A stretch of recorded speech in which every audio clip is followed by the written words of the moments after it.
जिस रूह से तुम्हारा निकाल लोहे महफूज में लिखा जा चुका है, वो अभी भी किसी न किसी मोड़ पर तुम्हारा इंतजार कर रही है।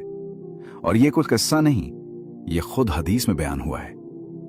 नबी करीम सल्लल्लाहु अलैहि वसल्लम ने फरमाया कि जब बच्चा मां के पेट में 40 दिन का होता है तो अल्लाह एक फरिश्ता भेजता है और इस फरिश्ते को 4 बातों का हुक्म दिया जाता है: उसका रिज्क, उसकी मौत, उसका अमल, और ये कि वो बदबख्त होगा या नेक बख्त। ये रिवायत सही बुखारी और सही मुस्लिम दोनों में मौजूद है। इस हदीस से यह साबित होता है कि तुम्हारी जिंदगी के बड़े फैसले तुम्हारी पैदाइश से पहले ही लिखे जा चुके हैं, और उन्हीं लिखे हुए फैसलों में वो रिश्ता भी शामिल है जो तुम्हारे नसीब में है। नबी करीम सल्लल्लाहु अलैहि वसल्लम ने एक दूसरी जगह फरमाया कि रूहें लश्कर की तरह होती हैं, जो आपस में पहचानी हुई होती हैं वो आपस में मिल जाती हैं, और जो अनजानी होती हैं वो दूर रह जाती हैं। ये रिवायत सही बुखारी और सही मुस्लिम में है। इस हदीस का मतलब ये है कि रूह का एक दूसरी रूह से ताल्लुक होना कोई इत्तेफाक नहीं होता, बल्कि ये पहले से तयशुदा होता है। इसीलिए कभी कभी तुम्हें कोई इंसान पहली ही मुलाकात में ऐसा लगता है जैसे तुम उसे बरसों से जानते हो। ये महसूस होना बिलावजह नहीं होता, ये इसी पुरानी पहचान का असर होता है जो रूह की दुनिया में हो चुकी थी। मगर इस बात का मतलब ये नहीं कि हर अच्छा लगने वाला रिश्ता हलाल या सही होता है। इसलिए हर मामला शरीयत के असूलों के मुताबिक ही परखना जरूरी है। लेकिन अब सवाल यह है कि अगर सब कुछ लिखा जा चुका है तो फिर वो रिश्ता अभी तक क्यों नहीं मिला? इसका जवाब अगला हिस्सा देगा। सूरह अल हुदीद की आयत 22 में अल्लाह फरमाता है, मा असाबा मिन मुसीबतिन फिल अर्द वला फी अनफुसिकुम इल्ला फी किताबिन मिन क़ब्ल अन नब्रअहा। कोई मुसीबत जमीन में या खुद तुम्हारे नफ्स में नहीं आती, मगर वो एक किताब में लिखी जा चुकी है, इससे पहले कि हम उसे पैदा करें। ये आयत सिर्फ मुसीबतों के लिए नहीं, बल्कि जिंदगी के हर फैसले के लिए है, जिसमें रिश्ते भी शामिल हैं। इसका मतलब ये है कि जो रिश्ता अभी तक नहीं मिला, इसकी वजह यह नहीं कि अल्लाह ने बुला दिया, बल्कि इसकी वजह यह है कि अभी वक्त नहीं आया।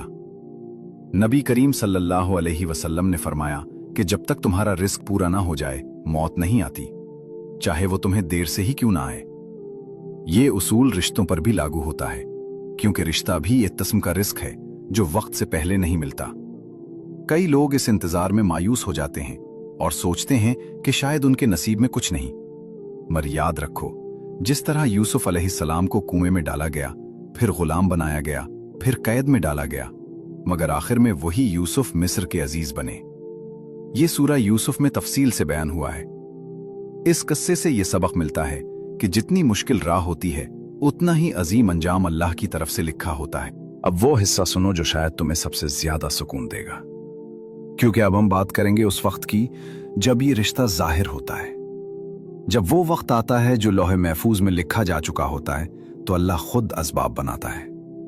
सूरह तलाक की आयत 3 में अल्लाह फरमाता है, वयर्ज़ुक़हु मिन हैसु ला यहतसिब, और उसे वहां से रिस्क देता है जहां से उसे गुमान भी नहीं होता। यही उसूल रिश्तों पर भी लागू होता है कि जब वक्त आता है तो अल्लाह ऐसे रास्ते खोल देता है जो तुमने सोचा भी नहीं होता। इसीलिए इस इंतजार में सबसे जरूरी चीज सब्र और दुआ है।